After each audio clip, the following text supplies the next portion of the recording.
বিয়ের পর থেকে আজ পর্যন্ত কখনোই ইয়াসিন তার বউ নাদিরাকে স্পর্শ তো দূরে থাক, ভালোভাবে কথাও বলতে চায় না। তাদের বিয়ের 5 মাস চলছে। পরিবারের সবার সামনে এক পারফেক্ট কাপল হয়ে থাকলেও চার দেয়ালের ভিতরের কথা কেউ জানে না। ইয়াসিন আর নাদিরার বিয়ে হয়েছে পরিবারের সবার সম্মতিতে, কিন্তু পোড়া কপালী নাদিরা সবসময়ের জন্য এবারেও ভালোবাসার কাছেই হেরে গেল। ইয়াসিন তাকে প্রথম থেকেই অ্যাভয়েড করত। প্রথম প্রথম নাদিরা ভাবত হয়তো ইয়াসিনের আরও সময়ের দরকার, তাই সেও সামনে আগায়নি। কিন্তু নাদিরা যে ভালোবাসার বড্ড কাঙ্গাল, সে তার দিক থেকে কর্তব্য পালনে কোনো ত্রুটি রাখেনি। তাই সাহস করে একদিন ইয়াসিনকে জিজ্ঞেস করে যে কেন সে তাকে এভাবে অ্যাভয়েড করছে। উত্তরে ইয়াসিন কিছুক্ষণ চুপ থেকে বলল, আমি উপমাকে খুব ভালোবাসি, জানি তোমাকে না জানিয়ে খুব ভুল করেছি, কিন্তু তখন রাগে বিষয়টা মাথা থেকে বেরিয়ে গিয়েছিল। আমি কখনোই তোমাকে মানতে পারবো না। সরি নাদিরা। নাদিরা ঘটনার আকস্মিকতায় বাকশক্তি হারানোর উপক্রম হয়েছিল। আবারও আবারও তার জীবন তাকে নিয়ে খেলল। আরও একবার তাকে টেনে হিঁচড়ে মাটিতে ফেলল। ভালোবাসা কি তার জন্য শুধুই মরীচিকা? সেদিন নাদিরা তার চোখের পানি ছেড়ে দিয়েছিল নিঃশব্দে।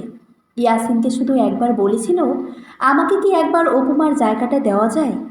একবার কি আমি আপনার ভালোবাসা পাওয়ার সুযোগ পেতে পারি? ইয়াসিন কাট কাট গলায় বলেছিল, সেটা কখনোই সম্ভব নয় নাদিরা। আর আজও উপমাকেই ভালোবাসি। নাদিরা কোনো কথা না বলেই চলে এসেছিল সেখান থেকে। তারপর থেকে শুরু হলো সারা বিশ্বের সামনে নাদিরার অভিনয়। এটাতে সে ছোটবেলা থেকেই অভ্যস্ত। সারাদিন অভিনয় করলেও রাতে সে বড্ড ক্লান্ত হয়ে পড়ে এই অভিনয় খেলা খেলে। সে এখনও চেষ্টা করে চলেছে, যদি ইয়াসিনের মনের মতো হয়ে ওঠা যায়। ইয়াসিন তাকে স্ত্রীর অধিকার না দিলেও তার প্রতি একটু মায়া জন্মেছে। যতই হোক, বাড়িতে একটা কুকুর পুষলেও তো তার প্রতি মায়া জন্মায়। আর সেখানে নাদিরা একজন মানুষ। সকালে উঠে নাদিরা রান্নাঘরে গিয়ে সকল কাজ শেষ করে নেয়। ইয়াসিনের জন্য টিফিন তৈরি করে রুমে আসে। ইয়াসিনকে ডাকতে হয়নি, অ্যালার্ম শুনে নিজেই উঠে গেছে। নাদিরা কখনোই ইয়াসিনের চোখে চোখ রেখে কথা বলে না সেদিনের পর থেকে। আজও নিচু চোখেই বলল, আপনার টিফিন তৈরি করে দিয়েছি, যাবার সময় একটু মনে করে নিয়ে যাবেন। নাদিরা চলে যাবে এমন সময় ইয়াসিন তাকে ডাক দিল, নাদিরা। নাদিরা খুব খুশি হলো, যেন মরুভূমিতে এক বিন্দু জল খুঁজে পেয়েছে। পিছনে ফিরে জি বলতেই ইয়াসিন তাকে বলল, আজ একটু রেডি থেকো, তোমাকে নিয়ে রেস্টুরেন্টে যাব, তাই টিফিন নিব না আজ।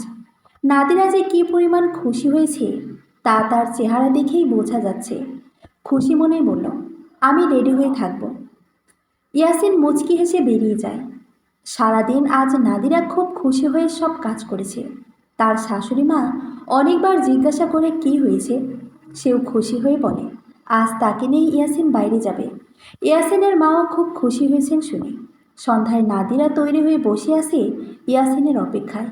তার ধারণা হয়তো সময়ে অতিবাহিত হওয়ার সাথে সাথেই ইয়াসিন তাকে মেনে নেবে, হয়তো সে একটু ভালোবাসা পাবে।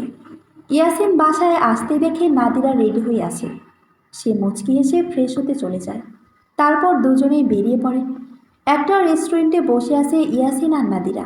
নাদিরা তো খুব খুশি, সে তার প্রিয় মানুষটার সাথে এই প্রথম ঘুরতে বেরিয়েছে। কিন্তু ইয়াসিন ভাবলেশহীনভাবে আছে। মুখোমুখি বসেছিল তারা। নাদিরার নজর ইয়াসিনের উপর থাকলেও ইয়াসিনের নজর সামনের দিকে। হঠাৎ করে ইয়াসিন উঠে এসে নাদিরাকে জড়িয়ে ধরল। নাদিরা তো একেবারে অবাকের শীর্ষে। কিছুক্ষণ পর হুট করে ছেড়ে দিয়ে বলল, সরি জড়িয়ে ধরার জন্য। নাদিরা কিছু বুঝতে না পেরে বলল, সরি কেন?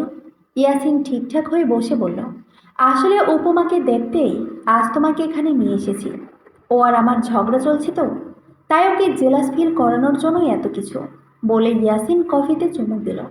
নাদিরার হাত থেকে ধপ করে কফি মগটা টেবিলে পড়ল। তার মনে হচ্ছে সে আজ বড্ড ব্যর্থ। কেন যেন তার নিজেকে নর্দমার কীট মনে হচ্ছে। হাত পা কাঁপছে, গলা থেকে কোনো স্বর বের হচ্ছে না।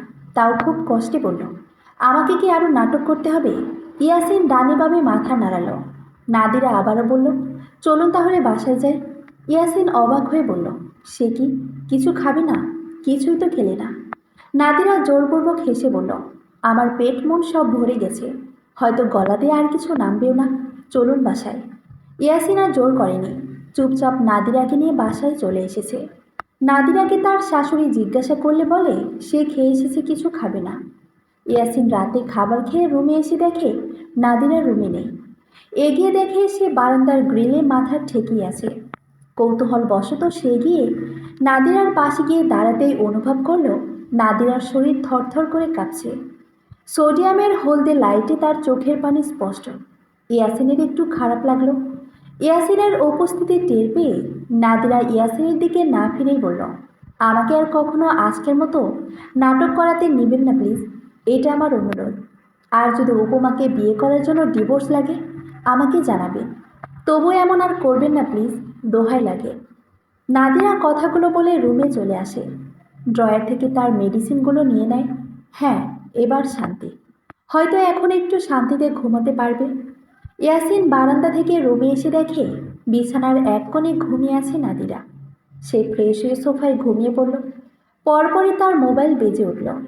হাতে নিতে দেখে উপমার ফোন। ইয়াসিনের ঠোঁটে হাসি ফুটে উঠল। উপমা, যান। ওপাশ থেকে উপমা বলল, বউকে বুকে জড়িয়ে গার্লফ্রেন্ডকে জান ডাকছ, ভালোই উন্নতি। ইয়াসিন আতঙ্কিত হয়ে বলল, এইসব কী বলছো উপমা? তুমি তো জানো আমি তোমাকে কতটা ভালোবাসি। আমি তো তোমাকে বললামই নাদিরাকে ডিভোর্স দিয়ে চলো আমরা বিয়ে করি, কিন্তু তুমি তো আমাকে মানা করছো বারবার। উপমা আমতা আমতা করে বলল, দেখো ইয়াসিন, বিয়ে করে কি হবে? তোমার তো বিয়ে হয়ে গেছে, যতই হোক তোমার ফ্যামিলি নাদিরাকে মেনে নিয়েছে, আর আমি তো তোমাকে ছেড়েই দিই। তুমি চাইলে এখনই আমি তোমার হতে পারি, তার জন্য বিয়ের দরকার হবে না। তুমি চাইলে কালকে একটা রুম বুক করি। ইয়াসিন নাক মুখ কুঁচকে বলল, সি উপমা, কি বলছো এইসব? আমি তোমাকে চাই, কিন্তু স্ত্রীর রূপে। আমি তোমাকে স্ত্রীর অধিকার দিতে চাই, যার জন্য আমি এখনও নাদিরাকে স্পর্শ পর্যন্ত করিনি, আর না তাকে কোনো প্রকার অধিকার দিয়েছি আমার ওপর। আমি তোমাকে চাই, তাই বলে অবৈধভাবে না। উপমা কটাক্ষ করে বলল, শেখাতে এসো না ইয়াসিন। দুজন ছেলে মেয়ে এক রুমে থাকে, তবুও তাদের মধ্যে কোনো সম্পর্ক নেই, এটা বিশ্বাস করতে বলো না। ইয়াসিন বেশ ঝাঁঝালো সুরে বলল, শোনো উপমা, প্রতিদিন তুমি এভাবে আমাকে অপমান করতে পারো না। আমাদের মধ্যে কোনো সম্পর্ক নেই, দুজনে একে অপরের প্রতি সম্মান আছে বিধায় সেই সম্পর্ক গড়ার প্রয়োজন পড়ে না। সেই ক্ষেত্রে দেখতে গেলে তুমি অনেকবার অনেকজনের সাথে জুড়ে গিয়েছ, তাহলে আমি কি ভাববো? উপমা এবার নরম স্বরে বলল, ইয়াসিন বাবু, আমি তোমাকে নিয়ে অনেক ইনসিকিউর ফিল করি, তাই তো বলি নাদিরাকে তুমি স্পর্শ করবে না। তোমার যদি শুতে ইচ্ছে হয় তো আমাকে বলবে, তাও ওই মেয়ের কাছে যাবে না। ইয়াসিন একটা শ্বাস ফেলে বলল, চলো না আমরা বিয়ে করে ফেলি, তাহলেই তো আর কোনো সমস্যা হয় না। হঠাৎ করে নাদিরা খাট থেকে নেমে রুম থেকে বেরিয়ে গেল। ইয়াসিন অবাক হয়ে যায়, নাদিরা কি তবে ঘুমায়নি? যেভাবে বের হলো তাতে মনে হয় না সে ঘুমিয়েছিল। ইয়াসিন ফোন রেখে নাদিরার পিছু যায়। নাদিরার মাথা ধপধপ করছিল, তার ইচ্ছে হচ্ছিল নিজেকে শেষ করে দিতে। সে ডেসপারেটলি এদিক সেদিক হাঁটছে, তার পুরো শরীর কাঁপছে। আবার রুমে এসে ড্রয়ার থেকে একটা কৌটো থেকে 3টে ওষুধ নিয়ে পানি দিয়ে গিলে ফেলল। ইয়াসিনও তাড়াতাড়ি রুমে আসে। সে শুধু কিছু খেতে দেখে, কী খেয়েছে তা বুঝতে পারছে না। ভ্রু কুঁচকে নাদিরাকে সে জিজ্ঞাসা করে, নাদিরা তুমি কি খেয়েছো? আর এভাবে কাঁদছো কেন? তুমি ঠিক আছো? নাদিরা চমকে ইয়াসিনের দিকে তাকালো, তারপর মেকি হেসে বলল, না কিছু হয়নি তো। আমি আপনাকে ডিস্টার্ব করলাম তাই না? আমি দুঃখিত, আমি আসলেই বুঝতে পারিনি। আপনি ঘুমান, আমি কোথায় যাব? নাদিরা কেমন যেন করছে, চোখ থেকে তার অনবরত পানি ঝরছে। এদিক সেদিক মাথা ঘুরিয়ে দেখছে, যেন কিছু খুঁজছে, কিন্তু না পাওয়ায় সে প্রচণ্ড ক্ষিপ্ত। ইয়াসিন তাড়াতাড়ি এসে নাদিরাকে ধরে। নাদিরা ইয়াসিনকে তার থেকে দূরে সরানোর চেষ্টা করে, কিন্তু ইয়াসিন তাকে শক্ত করেই ধরে রাখে। ইয়াসিন অবাক চোখে নাদিরাকে দেখছে, এইরকমভাবে কখনো সে নাদিরাকে দেখেনি। নাদিরা সে নিচ থেকে ছেড়ে দিলে নাদিরা ছিটকে তার থেকে দূরে সরে যায়। সে অনবরত বিড়বিড় করে বলছে, চলে যাব, মরে যাব, শেষ হয়ে যাব, কেউ আমার নয়, আমি পাবো না আমার সুখ পাখি, আমি শেষ হয়ে যাব। ইয়াসিন কিছু কিছু শুনলেও কিছু বুঝতে পারেনি। নাদিরা বারান্দায় দিয়ে গুটিসুটি মেরে এক কোণে পড়ে রয়। হাতে জড়িয়ে নিজেকে আড়াল করার এক ব্যর্থ চেষ্টা চালায়। ইয়াসিন সবটাই লক্ষ্য করে, কিন্তু নাদিরার এমন অবস্থা তার বোধগম্য নয়। সে নাদিরার দিকে একবার যেতে নিয়েছিল, কিন্তু নাদিরা ভীতু চোখে তাকে কাছে আসতে বারণ করে। বারবার চেষ্টার পর ব্যর্থ হয়ে ইয়াসিন বারান্দার দরজায় বসে পড়ে। আর একসময় দুজনেই ঘুমিয়ে তলিয়ে যায়। সকালে ইয়াসিনের চোখ খুলতে দেখে তার থেকে বেশ দূরত্ব রেখে নাদিয়া তাকে ডাকছে। এই যে ইয়াসিন সাহেব, সকাল 7টা বাজে, আপনি উঠে পড়ুন। ইয়াসিন কোনো কথা না বাড়িয়ে উঠে ওয়াশরুমে চলে যায়। সে রাতের ঘটনার জন্য এখনো বেশ অবাক, কিন্তু নাদিরা এতটা নর্মাল বিহেভ কিভাবে করছে তাই ভেবে পাচ্ছে না ইয়াসিন। ওয়াশরুম থেকে বের হতেই ইয়াসিন দেখে নাদিরা হাতে কফির কাপ নিয়ে রুমে ঢুকল। ইয়াসিনের দিকে কাপটা বাড়িয়ে দিয়ে বলল, এই নিন কফিটা। ইয়াসিন কাপটা হাতে নিতেই দেখে নাদিরার হাত থরথর করে কাঁপছে। ইয়াসিনের ভ্রু কুঁচকে এলো। সে নাদিরার হাত ধরে বলল, তোমার হাত কাঁপছে কেন? নাদিরা হাতটা তাড়াতাড়ি সরিয়ে বলল, কিছু না, বলে নাদিরা রুম থেকে বেরিয়ে গেল। ইয়াসিন আরেক দফা অবাক হলো। আর কিছু মনে পড়তেই সে ড্রয়ারের কাছে এগিয়ে গিয়ে ড্রয়ার খুলে, কিন্তু সে হতাশ হয়ে যায়। এখানে কিছুই নেই। ইয়াসিন খুব ভালো করে বুঝতে পারছে নাদিরা কিছু লুকাচ্ছে, কিন্তু নাদিরাকে জোর করার অধিকার তো সে নিজেই নেয়নি। কি করবে সে? আকাশ পাতাল ভাবতে ভাবতে ইয়াসিন অফিসের উদ্দেশ্যে পা বাড়ালো। ইয়াসিন অফিসে বেরিয়ে যাওয়ার পর নাদিরা রুমে এসে লাবণীকে ফোন দিল। লাবণী নাদিরার ফ্রেন্ড। নাদিরার ফোন পেয়ে লাবণী খুশি হয়ে ফোন ধরল। হ্যালো নাদু, কেমন আছিস বোনো? নাদিরার গলা কাঁপছে, চোখ থেকে পানি গড়িয়ে পড়ছে। কোনো মতে কাঁপা কণ্ঠে বলল, ওষুধগুলো কাজ করছে না লাবু। লাবণী একটা দীর্ঘশ্বাস ফেলে বলল, যেই ওষুধ তো দরকার তাই তো পাচ্ছিস না। কান্না করিস না, হসপিটালে চলে আসিস। আমি ডক্টর ইরামের অ্যাপয়েন্টমেন্ট নিচ্ছি। নাদিরা কোনো মতে বলল, হুম। লাবণী অসহায়ভাবে বলল, চলে আয় না আমার কাছে। নাদিরা চোখের পানি ছেড়ে দিয়ে বলল, আমি আমার ভাগ্যকে মেনে নিয়েছি। এখন পৃথিবী থেকে বিদায় নেওয়ার দিন গুনছি, হয়তো তাতেই আমার শান্তি। ডক্টর ইরামের কেবিনে বসে আছে লাবণী আর নাদিরা। নাদিরার দৃষ্টি নিচের দিকে, কোলের উপরে হাত দুটো বারবার কচলে যাচ্ছে সে। লাবণী অসহায়ভাবে ডক্টর ইরামের দিকে তাকিয়ে আছে, আর ডক্টর ইরাম এক দৃষ্টিতে নাদিয়ার দিকে। মেয়েটার আগের তুলনায় আরও বেশি শুকিয়ে গেছে। বেশ কিছুক্ষণ পর্যবেক্ষণের পর ডক্টর ইরাম সোজা হয়ে বসলেন। তারপর সামনে দুজনকে উদ্দেশ্য করে বললেন, ঔষধ ঠিকই কাজ করে, কিন্তু মনে হয় না ওনার নিজের বাঁচার ইচ্ছে আছে। আমি আপনাদের আগেও বলেছি, ওনাদের কোনো মরণ ব্যাধি হয়নি, ওনার হয়েছে মনের রোগ। আপনাদের থেকে যতটা জানতে পারলাম তাতে মনে হচ্ছে ওনার ছোটবেলা থেকে এখন পর্যন্ত উনি কোনো সুখময় সময়ের দেখা পাননি। মনের ভিতর কষ্ট চেপে রেখেছেন। কিন্তু এভাবে চলতে থাকলে তো উনি মরণ ব্যাধি হওয়াতে খুব বেশি সময় লাগাবেন না। নাদিরা দপ্তরের কথা শুনে ভাবলেশহীনভাবে বসে আছে। লাবণী অসহায়ভাবে বলল, বুঝতে পারছি ডক্টর, কিন্তু এর কি কোনো উপায় নেই? ও তো কিছুদিন ধরে খুব বেশি অসুস্থ হয়ে পড়ছে। ডক্টর ইরাম মুখ থমথমে করে বলল, মিস নাদিরা। নাদিরা নীরবতা ভেঙে হুট করে বলল, মিসেস মিসেস নাদিরা। ডক্টর ইরাম অবাক চোখে তাকালেন নাদিরার দিকে। অদ্ভুত অনুভূতি হচ্ছে তার। কারণটা তার অজানা, আবার হয়তো জানা। একটা ঢোক গেলে ডক্টর ইরাম বলতে শুরু করলেন, তো মিসেস নাদিরা, আপনি ঠিকভাবে খাওয়া দাওয়া করছেন না, যার ফলাফল আপনার প্রেশার লো। আর কিছু সমস্যা হচ্ছে কি না তার জন্য আমার কিছু টেস্ট করাতে হবে। আমি টেস্টগুলো লিখে দিচ্ছি। ডক্টরের সাথে কথা শেষ করে বেরিয়ে এলো দুজনে। লাবণী কেবিন থেকে বেরিয়ে বলল, চল আগে টেস্টগুলো করিয়ে নিই। নাদিরা লাবণীর হাত চেপে ধরল। হালকা হেসে বলল, আজ না, অন্য একদিন। লাবণী ভ্রু কুঁচকে বলল, অন্য একদিন মানে? আজকেই টেস্ট করাবো, চল। নাদিরা লাবণীকে আবার বাধা দিয়ে বলল, কেন বুঝতে চাইছিস না? আজ আমার কাছে কোনো টাকা নেই। লাবণী ফুঁসে উঠে বলল, আমাকে কিছু মনে হয় তো?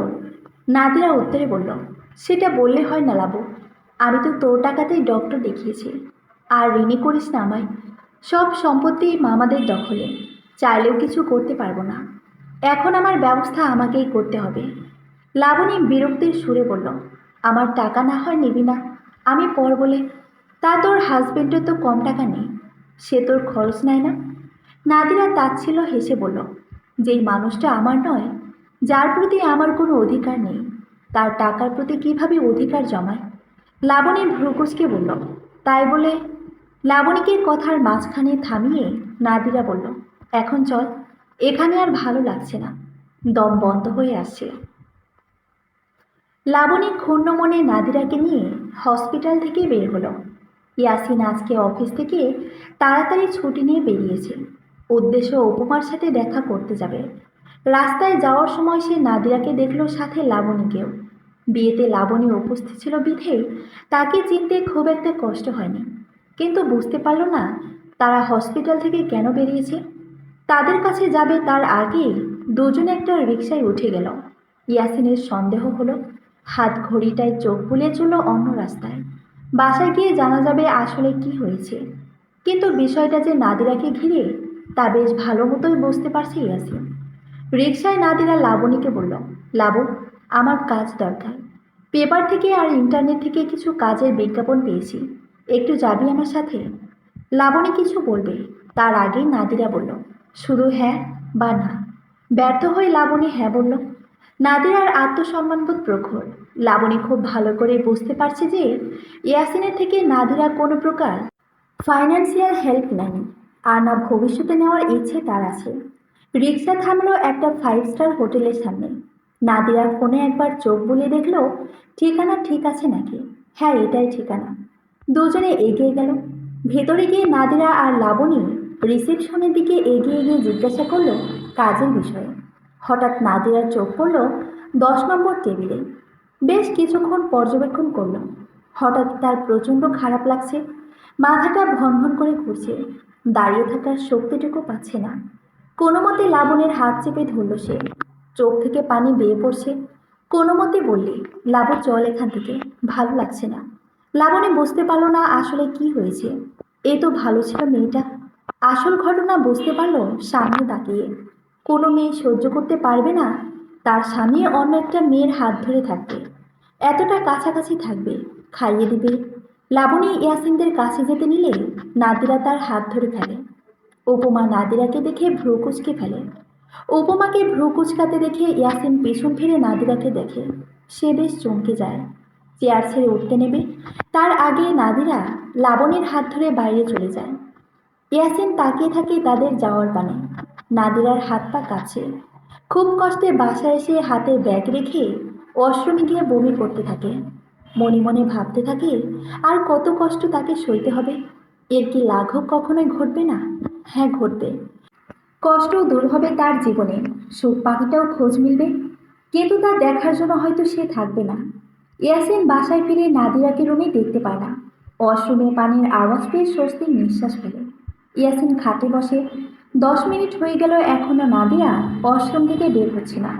হঠাৎ খাটে চোখ বুলাতে দেখে নাদিরার ব্যাগে একটা ফাইল। কৌতূহলবশত ইয়াসিন ফাইলটা হাতে নেয়। যেই না খুলে দেখতে যাবে তার আগে ওয়াশরুমের ভেতর থেকে চিৎকার করে কান্নার আওয়াজ আসলো। ইয়াসিন ভয় পেয়ে যায়। সে দরজায় শব্দ করে নাদিরাকে ডাকতে থাকে। তৎক্ষণাৎ কান্নার শব্দ বন্ধ হয়ে যায়। তাও ইয়াসিন নাদিরাকে ডাকে, কিন্তু ভেতর থেকে কোনো সাড়া পাওয়া যাচ্ছে না। ইয়াসিন একবার ভাবল দরজাটা ভাঙবে, এছাড়া আর কোনো উপায় নেই। কিন্তু দরজা ভাঙার আর প্রয়োজন হয়নি। তার আগেই নাদিরা দরজা খুলেছে। ইয়াসিন তার দিকে এক দৃষ্টিতে তাকিয়ে আছে। চোখ মুখ ভিজে আছে, শরীর বারবার কেঁপে উঠছে। নাদিরার নজর দিকে। মুখে নেই কোনো কৃত্রিম সৌন্দর্য। চুলগুলো অগোছালোভাবে মুখের দুদিকে পড়ে আছে। এতদিনেও ইয়াসিন নাদিরাকে ভালো করে লক্ষ্য করেনি, কিন্তু আজ মনে হচ্ছে তাকে খুঁটিয়ে খুঁটিয়ে দেখতে ইচ্ছে হচ্ছে যে আদৌ তাকে তৈরি করতে ওপরওয়ালার কোনো ত্রুটি রেখেছে কিনা। নাদিরা ইয়াসিনকে পাশ কাটিয়ে তার ব্যাগ নিয়ে তার কাবার্ডে রেখে দেয়। ইয়াসিন এখনও ওইভাবেই দাঁড়িয়ে আছে। তার নিজের কাছে বড্ড অসহায় লাগছে। কেমন এক স্তব্ধতা তাকে ঘিরে ফেলেছে চারপাশ থেকে। খুব কষ্টে নিজেকে সামলালো ইয়াসিন। নাদিরার দিকে ঘুরতে দেখে সে ঘরের কাজ করছে আর তার ঠোঁটজোড়া মৃদু কাঁপছে, যেন কিছু বিড়বিড় করছে। ইয়াসিন যে এতক্ষণ ধরে এখানে এই রুমে দাঁড়িয়ে তা যেন তার খেয়ালেই নেই। একবারও তাকায়নি ইয়াসিনের দিকে। আর না কোনো কথা বলেছে। ইয়াসিন একটু অপমানিত বোধ করলো। সে এগিয়ে এসে বলল, নাদিরা, তুমি কোথায় গিয়েছিলে? নাদিরা নিরুত্তর। নাদিরাকে দেখে মনে হচ্ছে সে কোনো ঘোরের মধ্যে আছে, একা একা বিড়বিড় করছে। আরেকটু এগিয়ে এসে সে নাদিরার বিড়বিড় করার কথা শুনতে চেষ্টা করে। কল্পনায় সে বারবার জ্বালাবে, বাস্তবেও জ্বালাবে, কিন্তু আমার হবে না, কখনো না। আমি কেউ না তার, কিন্তু সে আমার সব। আর জ্বলব না, মরে যাব। ইয়াসিন কেঁপে উঠে নাদিরার বিড়বিড় করা কথা শুনে। ইয়াসিন মনে মনে ভাবতে থাকে, কতটা ভালোবাসলে নিজের প্রিয় মানুষকে তার সব জায়গা দেওয়া যায়, এমনকি নিজের করা কল্পনাও। কই, সে তো উপমাকে ভালোবাসে, কিন্তু সে তো ভুলে কখনো স্বপ্নেও উপমাকে দেখে না। ইয়াসিন নাদিরার বাহু ধরে তাকে নিজের দিকে ফেরাতেই নাদিরা চমকে ওঠে। ইয়াসিনের দিকে অবাক হয়ে তাকিয়ে থাকে। ইয়াসিনের এক দৃষ্টিতে তাকিয়ে থাকা দেখে সে বেশ অবাক হয়। হঠাৎ করেই হেলে পড়ে যায় সে। ইয়াসিন তার বাহু ধরে থাকায় নিচে পড়েনি সে। পাক্কা 5 ঘন্টা ঘুমিয়েছিল নাদিরা। ঘুম বলে ভুল হবে, সে একদমই বেহুশ ছিল। তার শরীর থরথর করে কাঁপছে। বিছানায় শোয়া থেকে উঠতেই দেখে ইয়াসিন ফোনে কথা বলছে। তার মনটা নিমিষেই খারাপ হয়ে গেল। চারপাশ তাকাতে দেখে রাত, ঘড়ির দিকে তাকাতে দেখে রাত 8টা 56 মিনিট বাজে। সে এতক্ষণ মরার মতো শুয়েছিল ভাবতেই কেমন লাগলো। বাসার কোনো কাজই কমপ্লিট হয়নি। কে জানে তার শাশুড়ি একা একা কত কষ্ট করছে। নাদিরাকে উঠতে দেখে ইয়াসিন এগিয়ে আসে। নাদিরা ইয়াসিনকে দেখতেই ভাবে সে কি দুপুরের স্বপ্ন দেখছিল। তা নয় তো কি। ইয়াসিন নাদিরাকে দেখে ভ্রু কুঁচকাল। সে কী বলবে কিছুই বুঝতে পারছে না। রাগ লাগছে প্রচুর। নাদিরা কোনো কথা না বলে উঠতে নিতে মাথা ঘুরে পড়তে নেয়। ইয়াসিন সাবধানে বলে তাকে ধরতে যায়, কিন্তু তার আগে নাদিরা নিজেকে সামনে নেয়। ইয়াসিন নাদিরাকে জিজ্ঞেস করে, কেমন লাগছে শরীর? বেশি দুর্বল লাগছে? নাদিরা কোনো কথা না বলে রুম থেকে বেরিয়ে যায়। ইয়াসিনের প্রচুর রাগ লাগে, তবু নিজেকে সামনে নেয়। একবারের জন্য ইয়াসিন নাদিরাকে একা পায়নি। রাতে নাদিরা রুমে এসে দেখে ইয়াসিন বিছানায় আছোয়া হয়ে ল্যাপটপ চালাচ্ছে। সে নাদিরার দিকে তাকায়, কিন্তু নাদিরা তার দিকে একবারও তাকায় না। সে বারান্দায় চলে যায়। রাত 12টা ছুঁই ছুঁই। চারপাশে কেমন যেন শূন্যতায় ঘেরা। আস্তে আস্তে রাস্তা ফাঁকা হয়ে যাচ্ছে। সোডিয়ামের আলোতে রাস্তাটা বেশ মোহনীয় লাগছে নাদিরার কাছে। তার মনে এক অসম্ভব ইচ্ছা জাগল, কিন্তু সে জানে এটা কখনোই পূরণ হবে না। এক দীর্ঘশ্বাস ফেলে গ্রিলে মাথা ঠেকালো সে। হঠাৎ পাশে কারো অস্তিত্বের আভাস পেল নাদিরা। পাশে তাকাতেই দেখে ইয়াসিন। নাদিরা সোজা হয়ে দাঁড়িয়ে মাথা নুয়ে রাখে। কঠিন নীরবতা যেন তাদের ঘিরে রেখেছে। এই দমবন্ধ পরিস্থিতি এতে ঘটিয়ে ইয়াসিন বলল, নাদিরা, তুমি কি কিছু লুকাচ্ছ? আজ কোথায় গিয়েছিলে তুমি? নাদিরা করুণ সুরে বলে, রেস্টুরেন্টের বিষয়ে নিছক কাকতালীয় বিষয়। আমি আপনাকে কোনোভাবেই ফলো করছিলাম না। আর না এতে আমার কোনো লাভ আছে। ইয়াসিন অবাক চোখে নাদিরার দিকে তাকিয়ে রইল। নাদিরা আবারও বলল, ইয়াসিন সাহেব, আপনি আমাদের ডিভোর্স ফাইল করেন। আপনার কোনো ক্ষতিপূরণ দিতে হবে না। আমি আপনাকে এই সম্পর্ক থেকে, আমার থেকে মুক্তি দিতে চাই। হঠাৎই ইয়াসিন নাদিরার বাহু ধরে নিজের একদম কাছে এসে চেঁচিয়ে বলল, চাই না আমার তোর থেকে মুক্তি। নাদিরা প্রচণ্ড রকমের অবাক হয়ে গেছে ইয়াসিনের কথা শুনে। সে কি ঠিক আছে? ইয়াসিন রেগে বলে, কিসের মুক্তি দিতে চাও? আমি চেয়েছি মুক্তি, মুক্তি দিচ্ছ না শাস্তি। নাদিরা অবাক হয়ে বলে, আমি আপনাকে শাস্তি দিচ্ছি? কিভাবে একটু বলবেন প্লিজ? না আমি আপনার সাথে থাকি, আর না পাশে। আমি কি করে আপনাকে শাস্তি দিচ্ছি? আমি তো আপনাকে মুক্তি দিতে চাইছি, যাতে আপনি উপমাকে নিয়ে ভালো থাকেন। ইয়াসিন কিছু না বলে নাদিরাকে আরেকটু জোরে চেপে ধরল। না চাইতেও নাদিরার চোখ থেকে পানি গড়িয়ে পড়ছে, যা দেখে ইয়াসিনের বেশি রাগ লাগছে। কেন নাদিয়া এত কান্না করে? তার কি কোনো অধিকার বোধ নেই? কেন সব কিছুকে এত সহজে ছাড় দেয় কেন? হঠাৎ মনে হলো যে কি করছে। আচ্ছা, সে তো উপমাকে ভালোবাসে, তাহলে হঠাৎ করে কেন নাদিরাকে নিয়ে ভাবতে বসেছে? কেন? আর নাদিরার মুক্তি দেওয়ার কথা শুনে কেন এত রাগ লাগলো? এই কেন এর কোনো উত্তর তার কাছে নেই। নাদিরাকে আস্তে করে ছেড়ে দিল, কিন্তু যাওয়ার আগে এক অভিশপ্ত কথা বলে গেল, তোমার কাছ থেকে আমাকে যতই মুক্তি দিতে চাও না কেন, আমি তোমাকে মুক্তি দিচ্ছি না। এর কোনো কারণ নেই, তোমাকে এভাবেই থাকতে হবে। নাদিরা ধপ করে নিচে বসে পড়ল। সে আর পারবে না এই মরণ যন্ত্রণা সহ্য করতে। তার পক্ষে আর সম্ভব নয় ইয়াসিনকে উপমার সাথে দেখা। ইয়াসিনের প্রতি প্রচণ্ড রকমের আসক্তি আছে। এমন আসক্তি যা সে না পারে সহ্য করতে, আর না পারে এটাকে আপন করতে। তার ধৈর্যের বাঁধ কবে ভেঙে গেছে, কবে তার অনুভূতিরা মরে গেছে। রয়ে গেছে এক বিশাল ভঙ্গ হৃদয়। সারা রাত নাদিরা ভাবল, চোখে এক ফোঁটা ঘুমও ধরা দেয়নি। ইয়াসিন কি চায়, সে যাই চাক না কেন, নাদিরা এভাবে আর বাঁচতে পারবে না। প্রকৃতি তাকে বাঁচতে দেবে না। সকালে ইয়াসিন উঠে নাদিরাকে রুমে খুঁজে পায় না। বেশ কয়েকবার নাদিরাকে ডাকলো, কিন্তু কোনো সাড়া নেই। রুমের দরজা ভেতর থেকে লাগানো, তার মানে নাদিরা রুমেই আছে, কিন্তু কোথায়? ওয়াশরুমের দরজাও বাইরে থেকে লাগানো। তাও নিশ্চিত হতে ইয়াসিন দরজা খুলে ভেতরে নজর দিল। হতাশ হয়ে বারান্দায় যেতেই নাদিরা বলে চিৎকার করে উঠে ইয়াসিন। মাটিতে বসে নাদিরাকে নিজের কোলে ওঠাতে ইয়াসিন ভয় পেয়ে গেল। নাদিরার সম্পূর্ণ শরীর ঠান্ডা হয়ে আছে। বারবার ইয়াসিন নাদিরা বলে ডাকছে। ইয়াসিনের মন বারবার কো গাইছে, কি হলো নাদিরার? তার মানে নাদিরা সারা রাত বাইরে ছিল। ইয়াসিন নাদিরাকে কোলে তুলে বিছানায় শুয়ে দিল। তার বেশ ভয় লাগছে। মনে ভয় নিয়ে নাদিরার নাকের কাছে আঙ্গুল দিল। না, বেঁচে আছে, কিন্তু খুব খারাপ অবস্থা। ইয়াসিন নাদিরার হাত পা ঘষে দিচ্ছে, যেন কিছুটা তাপ পায়।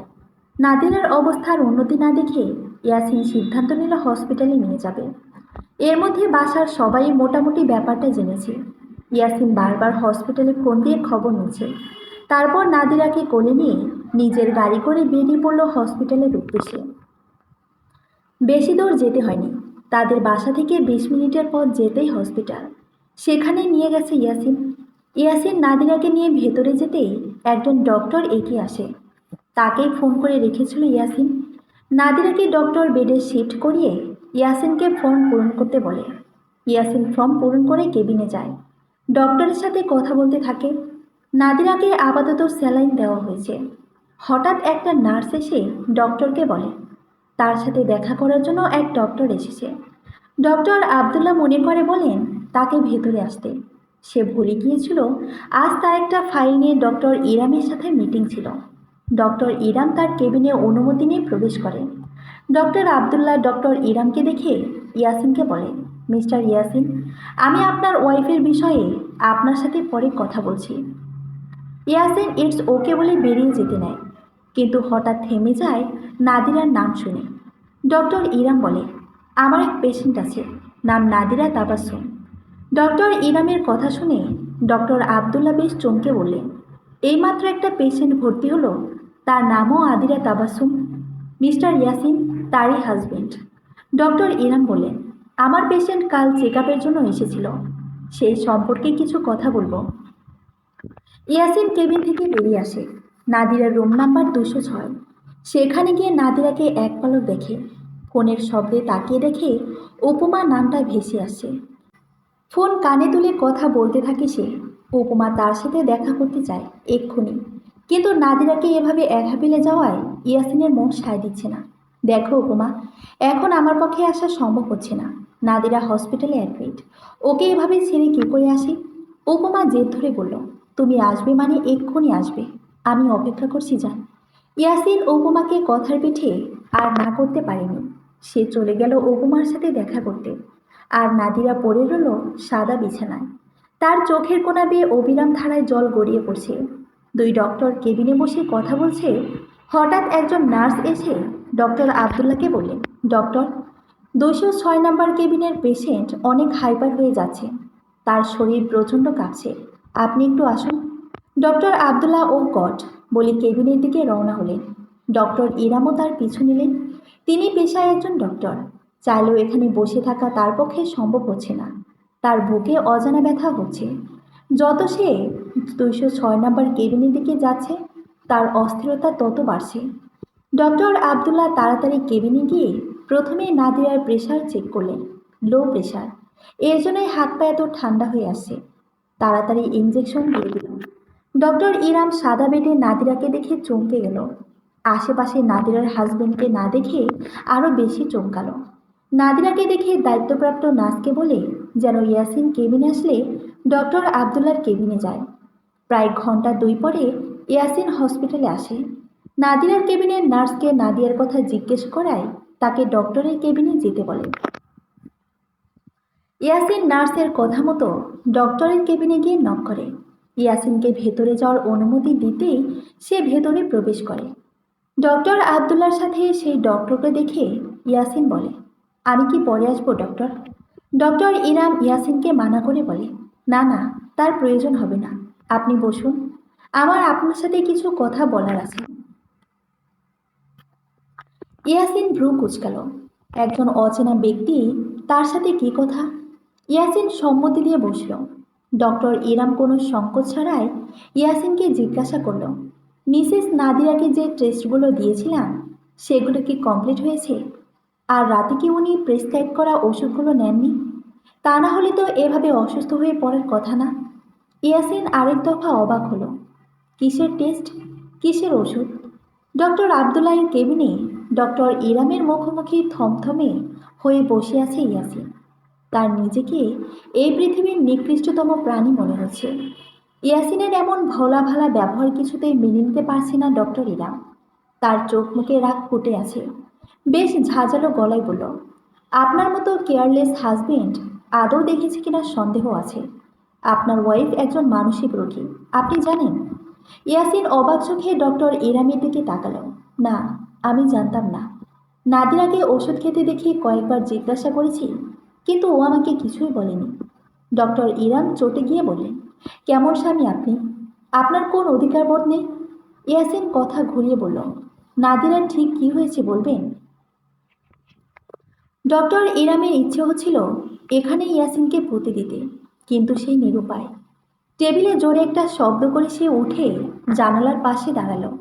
তারপর নিজেকে শান্ত করে বলতে শুরু করলো, Nadira anxiety disorder patient. Anxiety disorder এই রোগের রোগীরা সবসময় একটা অপ্রীতিকর কিছু ঘটার ভয়, ফলে মানসিক চাপ এবং তার ফলে নানা রকম শারীরিক উপসর্গ দেখা দেয়। অ্যাংজাইটি অনেক মনোরোগে থাকতে পারে, তবে এই রোগের প্রধান লক্ষণই হলো আতঙ্ক। কারণ বলতে গেলে কিছুটা জেনেটিক, আর শৈশবে কোনো ভীষণ ভয়ঙ্কর অভিজ্ঞতা শিশুদের মনে চিরস্থায়ী আতঙ্কের কারণ হয়ে দাঁড়ায়। প্রধান লক্ষণ আতঙ্ক বা উদ্বেগ। রোগীর মনে সবসময় একটা ভাব কখন কী হয়, কিন্তু এই কিছু সম্পর্কে স্পষ্ট ধারণার অভাব। এই আতঙ্ক ভাব তরুণ বয়স থেকে শুরু করে সারা জীবন চলতে থাকে। কিছুক্ষণ থেমে ডক্টর ইরাম আবার বলতে শুরু করল, নাদিরাকে বহুবার জিজ্ঞাসা করেছি, ওর অতীতের অনেক কিছু জানলেও এটা জানতাম না ওর আসল ভয়, আতঙ্কই ছিলেন আপনি। স্বাভাবিকভাবে কোনো মানুষ তার স্বামী বা স্ত্রীর এতটা অবহেলায় মানসিক রোগী হয়ে যাবে, কারণটা মানসিক অশান্তি। আমি জানি না নাদিরা আর আপনার সম্পর্ক কেমন, কিন্তু নাদিরের অবস্থার অবনতির কারণটা অবশ্যই বুঝতে পারছি। কথাগুলো বলে একটা নিঃশ্বাস ছাড়ল ডক্টর ইরাম।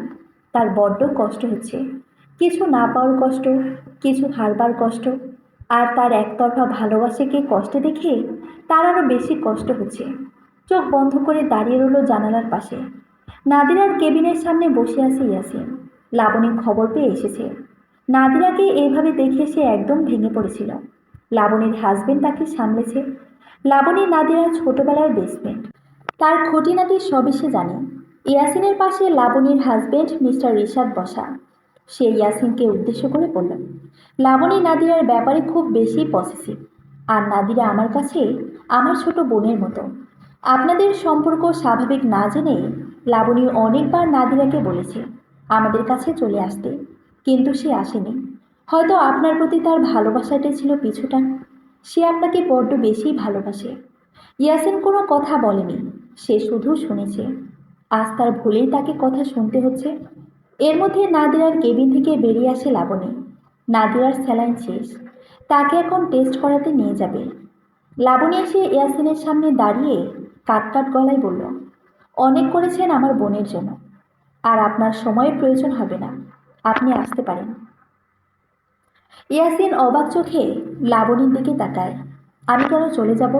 সে আমার স্ত্রী। লাবণী তাচ্ছিল্য হেসে বলে, সিরিয়াসলি? এটা মজা করার সময় না। আর এমনও নয় যে আমি আপনাদের সম্পর্কের কথা কিছু জানি না, সবটাই জানি। কেন এখনও নাটক করে চলেছেন? ইয়াসিন একটা শ্বাস ফেলে বলল, তুমি কিছুই জানো না লাবণী। আচ্ছা, আমাকে নাদিয়ার অতীত সম্পর্কে বলো তো। আমি জানি না নাদিরার অতীত কী। ওর মামারা আমাকে কিছুই জানায়নি। লাবণী ভ্রু কুঁচকে ইয়াসিনের দিকে তাকালো। তার কাছে ইয়াসিনকে এই মুহূর্তে সব থেকে বিরক্তিকর মানুষ বলে মনে হচ্ছে। কিছু কড়া গলায় বলতে যাবে, তার আগেই রিশাদ লাবণীর হাত ধরে নাদিরার সম্পর্কে বলতে পারে। লাবণী রিশাদের পাশে বসে বলতে শুরু করলো, আমি আর নাদু সেই 3 বছর বয়স থেকে ফ্রেন্ড। বলতে গেলে আমাদের ছোটবেলায় একসাথেই কেটেছে। আমাদের বয়স যখন 5, আমরা মোটামুটি সবই বুঝি। নাদিরার বাবা আর মায়ের খুব মিল ছিল। আঙ্কেল আন্টিকে ছাড়া আর আন্টি আঙ্কেলকে ছাড়া চলতে পারতো না বললেই চলতো। কিন্তু আস্তে আস্তে আঙ্কেলের মধ্যে পরিবর্তন আসতে শুরু করে। প্রথমত অবহেলা, পরবর্তীতে ঝগড়ার সৃষ্টি করে। কারণ ছিল আঙ্কেল কোনো এক পরনারীর প্রতি আসক্ত হয়ে পড়ে। আন্টি বিষয়টা মানতে পারে না, সে মানসিকভাবে ভেঙে পড়ে। আর নাদিরার বয়সে কত ছিল, সে ছোট থেকে বাবা মায়ের এমন আচরণ দেখে প্রতি মুহূর্তে আতঙ্কে থাকতো। সে সময় আমিও ছোট ছিলাম, তাই ওকে সান্ত্বনা দেওয়ার মতো কিছুই বুঝতাম না। কিন্তু আমি ওকে ছেড়ে যাইনি।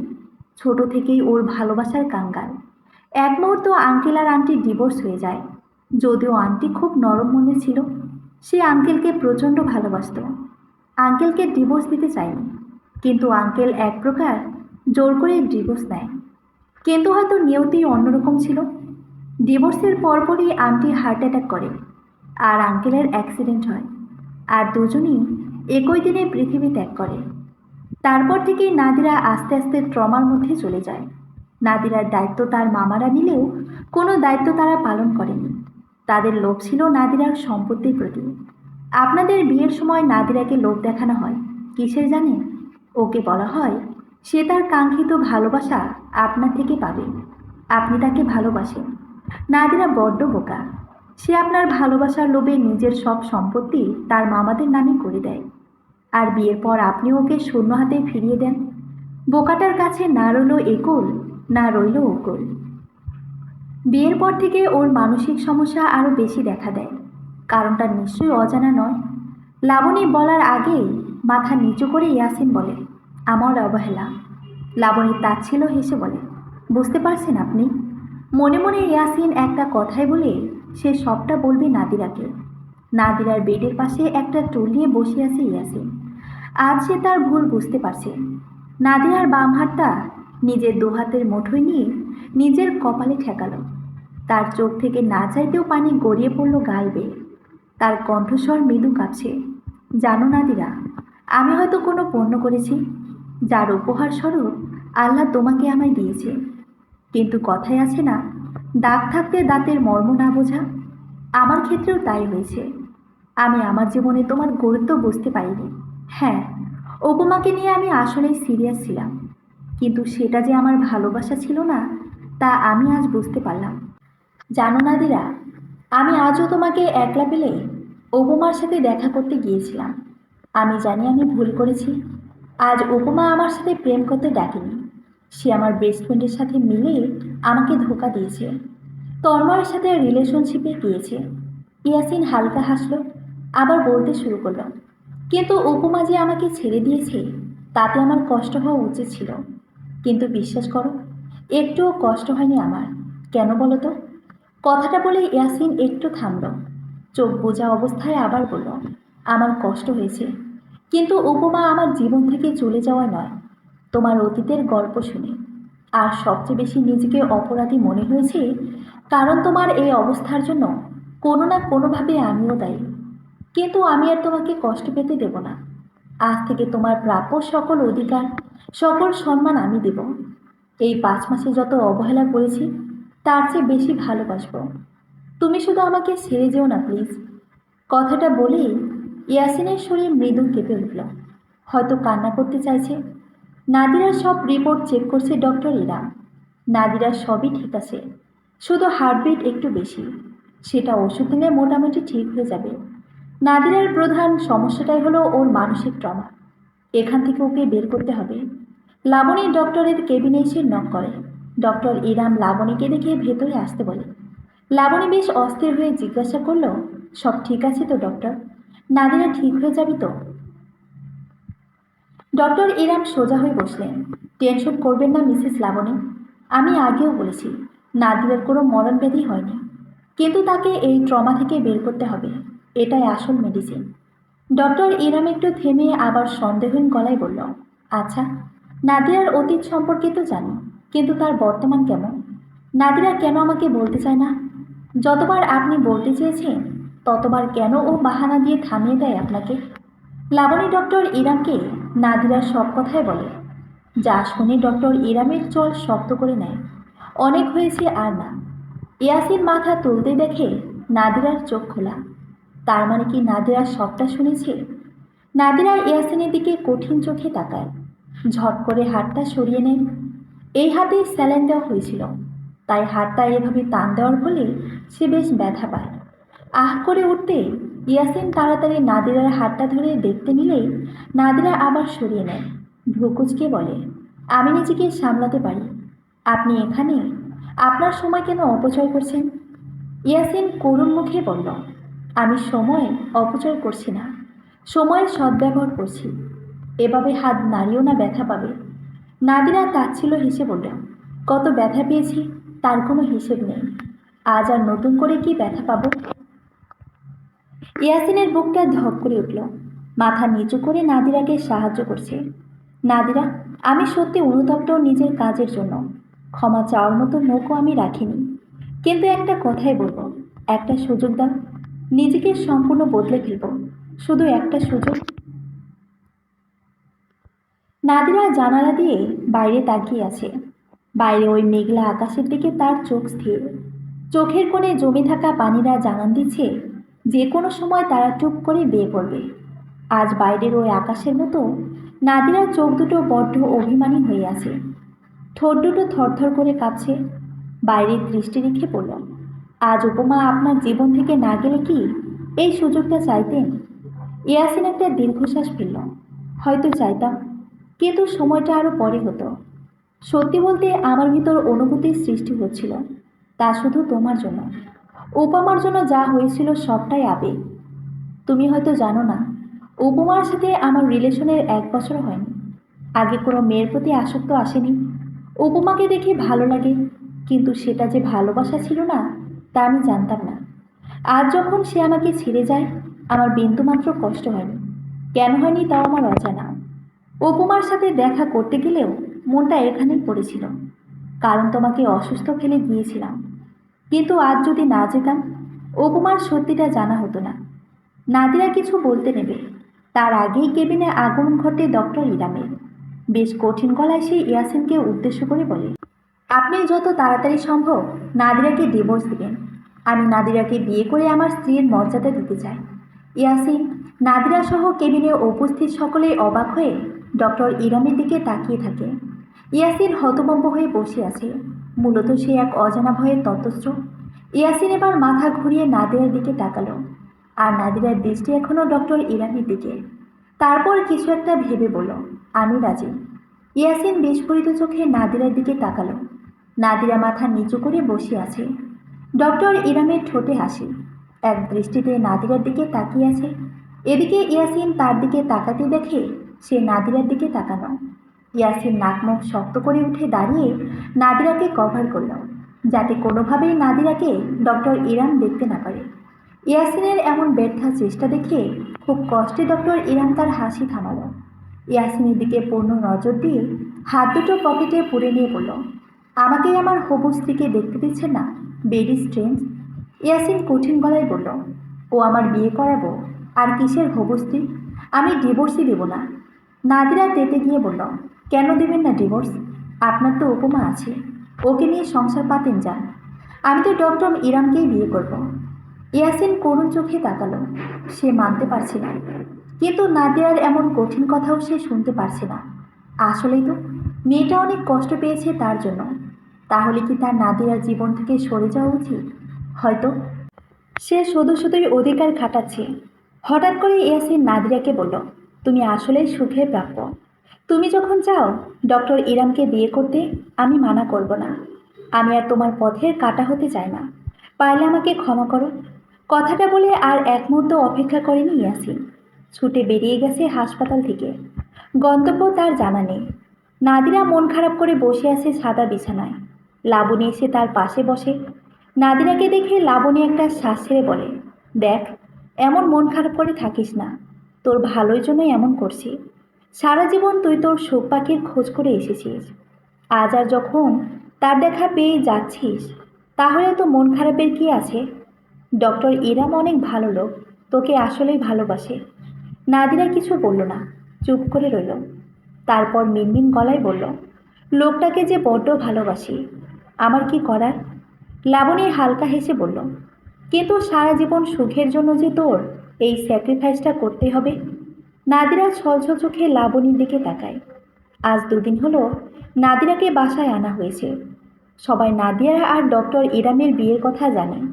পরিবারের সবাই ইয়াসিনের সব সত্য শুনে বেশ কষ্ট পেয়েছে। এতদিন তাদের চোখের সামনে মেয়েটা এত কষ্টে ছিল, অথচ তারা বুঝতেই পারেনি। এর জন্য সবাই ইয়াসিনকে দোষী করে। ইয়াসিন নাদিরার অনেক খেয়াল রাখে। নাদিরা এখন মোটামুটি সুস্থ। প্রতিদিন নিয়ম করে নাদিরার সাথে একবার দেখা করে যায় ডক্টর ইরাম। তখন ইয়াসিনের মুখটা দেখার মতো হয়। রাত 12:56। ইয়াসিন বারান্দায় দাঁড়িয়ে আকাশের পানে চেয়ে আছে। একবার ভেতরে চোখ বুলালো। নাদিরা বিছানায় ঘুমিয়ে আছে। সে এখনো বেশ দুর্বল। ইয়াসিনের হঠাৎ বুকটা ফাঁকা ফাঁকা লাগলো। মনে হলো বিছানায় থাকা মেয়েটা তার থেকে দূরে চলে যাবে। কি করে থাকবে সে? কিন্তু সে তো নাদিরার সাথে অন্যায় করেছে, তাকে তো শাস্তি পেতেই হবে। ইয়াসিনের চোখের কোণে জল জমে গেছে। এখন তার ভয়ানক এক ইচ্ছা জাগল। নিকোটিনের বিষাক্ত ধোঁয়া নিজের মধ্যে নেওয়ার মতো এক কাজ করতে ইচ্ছে হচ্ছে তার। কিছুই ভালো লাগছে না। ঘুমের মধ্যে নাদিরা টের পেল তার উপর ভারী কিছু ঝুঁকে আছে। চোখ খুলে তার উপর ইয়াসিনকে ঝুঁকে থাকতে দেখে সে বেশ চমকে উঠল। ইয়াসিন তৎক্ষণাৎ দাঁড়িয়ে গিয়ে বলল, ভয় পাইলা কেন? আমি তো বালিশ নিতে ঝুঁকেছিলাম। নাদিরা হাঁপাচ্ছে। সে মোটেও ভয় পায়নি, বরং চমকে গিয়েছিল। কিন্তু ইয়াসিনের এমন করুণ মুখ দেখে তার ইচ্ছে হলো ইয়াসিনের গাল দুটো টেনে লাল করে দিতে। কিন্তু না, এই কাজ করা যাবে না। নাদিরা বিছানায় শুতে শুতে বলল, বিছানার ওই পাশে শুয়ে পড়ুন। অযথা ঝামেলা করবেন না প্লিজ। ইয়াসিন আরেক দফা অবাক হলো। নাদিরা কখনোই তার সাথে এমনভাবে কথা বলেনি। সে বালিশ নিয়ে চলে যেতে নিলেই বেশ ঝাঁঝালো গলায় নাদিরা বলে, আপনাকে বললাম না, চুপচাপ এখানে শুয়ে পড়ুন। যদি দেখেছি সোফায় শুয়েছেন তো খবর আছে। ইয়াসিন অবাকের শেষে পৌঁছে গেছে, কিন্তু আপাতত সে চুপ করে ভদ্র বাচ্চার মতো নাদিরের পাশে শুয়ে পড়ল। এমনভাবে শুয়েছে যেন এক বিন্দু স্পর্শ নাদিরার গায়ে না লাগে। ইয়াসিনকে এমনভাবে শুতে দেখে নাদিরা মৃদু হাসল। দেখতে দেখতে প্রায় মাসখানেক পেরিয়ে গেছে। নাদিরাও বেশ বদলে গেছে। এখন সে ইয়াসিনকে বেশ ইগনোর করে চলে, যা ইয়াসিনকে মুহূর্তে মুহূর্তে পোড়ায়। আজ সারাদিন বৃষ্টি ছিল। কাক ভেজা হয়ে বাড়ি ফিরেছে ইয়াসিন। রুমে গিয়ে দেখে নাদিরা একটা বই পড়ছে। ইয়াসিন তোয়ালে আর ট্রাউজার নিয়ে ওয়াশরুমে চলে গেল। নাদিরা মনোযোগ দিয়ে বই পড়ছে। বেশ কিছুক্ষণ পর ইয়াসিন তোয়ালে দিয়ে মাথা মুছতে মুছতে বের হয়ে ড্রেসিং টেবিলের সামনে দাঁড়ায়। নাদিরার চোখ আচমকা বই থেকে সরে আয়নার সামনে দাঁড়ানো পুরুষটির দিকে যায়। পেছন দিক ফিরে তাকায়। নাদিরা স্পষ্ট ইয়াসিনের ফর্সা পিঠে বিন্দু বিন্দু জলের অস্তিত্ব খুঁজে পায়। তার খুব ইচ্ছে হচ্ছে এই জলের ফোঁটাগুলো হাতের সাথে মিশিয়ে নিতে। হঠাৎ চোখাচোখি হয়ে গেল তার ইয়াসিনের সাথে। সাথে সাথে চোখ সরিয়ে বই রাখল। ইয়াসিন তা দেখে ঠোঁট বাঁকা করে হাসল। সাথে সাথে গুনগুন করে নাদিরাকে শুনিয়ে গান ধরল। এত কাছে দুজনে, প্রেম ভরা যৌবনে, হঠাৎ ভুলে ভুল না হয়ে যায় মায়াবী রাত মাতাল নেশাতে। আজ মন চায় যে নেশাতে দ্বীপ নিবিয়ে ঝড় যে বয়ে যায়, আখিতে যে জলে কামনার বুকি, অঙ্গ যে চায় সঙ্গ যে তন্নি, মনের কথা মনেই রয়ে। ইয়াসিন তার গান শেষ করার আগেই দেখে খাটে নাদিরার ফোনে ডক্টর ইরাম নামটা দেখে তার প্রচুর রাগ লাগলো। এদিকে নাদিরা ইয়াসিনের গান শুনে লজ্জায় শেষ। ফোনের আওয়াজে সেদিকে তাকাতেই দেখে ডক্টর ইরামের ফোন। একবার ইয়াসিনের দিকে তাকিয়ে লজ্জামুখ করে ফোনটা তুলে বারান্দায় চলে গেল। আর এদিকে ইয়াসিন হাত মুঠো করে দাঁতে দাঁত চেপে বলল, শালা আমার সংসার জীবন শেষ করে ছাড়বে। কি একটা মোমেন্টে ফোন দিল, হুর। নাদিরাকে ডক্টর ইরামকে দিয়ে দিল। তার অনেক কষ্ট হচ্ছে। মনে হচ্ছে বুকটা বেজায় ভারী হয়ে আছে। নাদিরা হালকা হেসে তাকে ধন্যবাদ দিয়ে চলে গেল ডক্টর ইরামের সাথে। ঘাম দিয়ে ইয়াসিনের ঘুম ভেঙে গেল। সে হাঁপাচ্ছে। তাহলে কি সে স্বপ্ন দেখেছে? এত রিয়েলিস্ট। কিন্তু সে নড়তে পারছে না। বুকটা ভারী লাগছে। চোখ ভালো করে খুলে দেখে তার বুকের উপর তার বউ আরাম করে ঘুমিয়ে আছে। আস্তে আস্তে কালকে রাতের সব কথাই তার মনে পড়ল। নাদিরা ডক্টর ইরামের সাথে কথা বলে রুমে এসে দেখে ইয়াসিন বিছানায় পা ঝুলিয়ে বসে আছে। ভ্রু কুঁচকানো, বাচ্চাদের মতো ঠোঁট ফুলিয়ে রেখেছে। নাদিরা ঝুঁকে দেখার চেষ্টা করলো। হঠাৎ করে ইয়াসিন মাথা তুলে তার দিকে তাকাল। নাদিরা দাঁড়িয়ে গেল সোজা হয়ে। ইয়াসিন অভিমানী কণ্ঠ, জানি তো তোমার অনেক কষ্ট হয়েছে। তুমি কিভাবে সহ্য করছো? আমার একদম সহ্য হচ্ছে না। নাদিরা ভ্রু কুঁচকে ফেলল। নাদিরা অবাক হয়ে তাকিয়ে আছে। কী সব বলছে ইয়াসিন? নাদিরা ভ্রু কুঁচকে বলল, কি বলছেন এগুলো? আপনি ঠিক আছেন? ইয়াসিন দাঁড়িয়ে গিয়ে বেশ জোরেই বলল, না ঠিক নেই। আমি ঠিক নেই। আমি খুব বাজেভাবে জেলাস ফিল করছি তোমাকে নিয়ে। মানতে পারছি না তোমাকে ওই পাগলের ডাক্তারের সাথে। নাদিরা ইয়াসিনের জেলাসিতে এক ড্রাম কেরোসিন ঢেলে বলল, ছি, অমন হ্যান্ডসাম একজন ডক্টরকে আপনি পাগলের ডাক্তার কিভাবে বলেন? আর আপনি জানেন না ওনার সাথে আমার বিয়ে ঠিক হয়েছে? তাহলে এমন জেলাসির মানে কি? ইয়াসিন যেন ফুঁসে উঠল। নাদিরার একদম কাছে গিয়ে বলল, তোমার সামনে এমন একজন হ্যান্ডসাম পুরুষ দাঁড়িয়ে আছে। কই, জীবনে তো একটু প্রশংসা করলে না, এখন ওই পাগলের ডাক্তার হ্যান্ডসাম হয়ে গেল।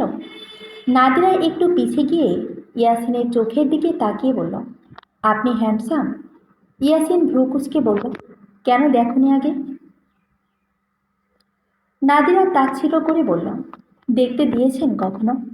ইয়াসিন ধীরে এক পা এগিয়ে বলল, তাহলে এখন দেখো। ইয়াসিনকে কাছে আসতে দেখে নাদিরা এক পা পিছিয়ে বলল, দরকার নেই, আমি ইরানকেই দেখে নেব। আর তো মাত্র কয়েকটা দিন। ইয়াসিন নাদিরার বাহু ধরে নিজের একদম কাছে নিয়ে এলো। আমি তোমাকে যেতে দিব না। কেউ নিতে পারবে না তোমাকে আমার থেকে, কেউ না। নাদিরা নিজেকে ছাড়িয়ে নিয়ে বলল, ইরাম তো আমাকে নিয়ে যাবে এখান থেকে। তখন আপনি আপনার উপমা নিয়ে থাকিয়েন। ইয়াসিন রাগে মুখটা নিমিষেই কাদো কাদো হয়ে গেল। সে হাঁটু ভেঙে নাদিরার সামনে বসে গেল। নাদিরার কোমর জড়িয়ে ধরে বলল, এবারের মতো ক্ষমা করে দাও না। আমি সত্যি অনুতপ্ত, আর পারছি না। যত ভাবি তুমি আমাকে ছেড়ে ওই ডাক্তারের কাছে চলে যাবে, আমার বুকটা ধুক করে, আমার নিঃশ্বাস বন্ধ হয়ে আসে। প্লিজ আমাকে ছেড়ে যেও না। প্লিজ নাদিরা, অনেক ভালোবাসে, অনেক। প্লিজ যেও না। বলতে বলতে ইয়াসিন কান্না করে দিল। বাচ্চাদের মতো কান্না করছে সে। নাদিরা পড়ল বিপদে। এত বড় বাচ্চাকে সে কী করে থামাবে? কেউ শুনলে তো খারাপ বলবে। ইয়াসিন উঠে দাঁড়িয়ে বলল, তুমি যদি আমাকে ছেড়ে যাও আমি কিন্তু সুসাইড করব। ব্যাস। নাদিয়া রেগে ইয়াসিনের গালে এক থাপ্পড় বসিয়ে দিল। ইয়াসিন থাপ্পড় খেয়ে চুপ হয়ে গেছে। চুপচাপ বিছানায় গিয়ে শুয়ে পড়ে। একটা একটু শব্দও করেনি সে। এদিকে নাদিরা এক জায়গায় দাঁড়িয়েছিল মিনিট খানিকের মতো। তারপর মুচকি হাসি দিয়ে বাতি বন্ধ করে দিল। আস্তে করে বিছানায় উঠে এক পাশে শুয়ে পড়ল। ইয়াসিন তাকে পাশে শুতে দেখে ওপাশ ফিরে গেল। নাদিরা দেখে চোখ বড় করে ফেলল। সে আস্তে আস্তে ইয়াসিনের দিকে এগিয়ে গিয়ে তাকে পেছন থেকে জড়িয়ে ধরে। তারপর ইয়াসিনের ওপর দিকে ঝুঁকে দেখে ইয়াসিন চোখ বন্ধ করে আছে। সে ভালো করেই বুঝতে পারছে ইয়াসিন রাগের চেয়ে বেশি লজ্জা পাচ্ছে। নাদিরা হালকা হেসে বলল, এ মা, এ তো দেখি ঘুমিয়ে গেছে। তাহলে আমি কার সাথে কথা বলবো? আমার তো ঘুম আসছে না। আচ্ছা যাই, ইরানকে ফোন করে আসতে বলি। সে কখনোই আমাকে একা ফেলে ঘুমাবে না। কথাটা বলে নাদিরা উঠতে পারল না। এর আগেই ইয়াসিন তার হাত ধরে বিছানায় ফেলে তার উপর ঝুঁকে গেল। নাদিরা হঠাৎ ঘটা ঘটনায় অবাক হয়ে গেছে। ইয়াসিন দাঁতে দাঁত চেপে বলল, বলো, এই 1 মাসে আমি কতবার তোমাকে সরি বলছি? আমি তো আমার ভুল মানছি।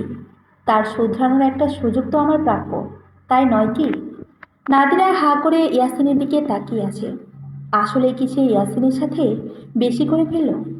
পরক্ষণেই মনে মনে বলল, কিসের বেশি? যা করেছে একদম ঠিক করেছে। হুঁ, এতদিন সে জ্বলেছে, এখন ইয়াসিনের পালা। হঠাৎ খেয়াল করলো ইয়াসিন তার দিকে অন্যরকম দৃষ্টি নিক্ষেপ করছে। হঠাৎ নাদিরার নিঃশ্বাস বন্ধ হয়ে গেল ইয়াসিনের অস্থিরতা দেখে। ইয়াসিন তার ঠোঁটের দিকে তাকিয়ে আছে।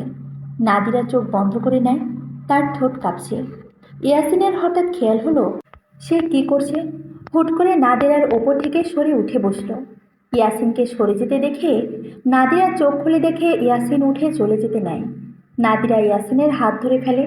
ইয়াসিন অবাক চোখে তার দিকে তাকায়। নাদিরা নিচের দিকে তাকিয়ে বলে, এভাবে মাঝ রাস্তায় ফেলে চলে যাবে?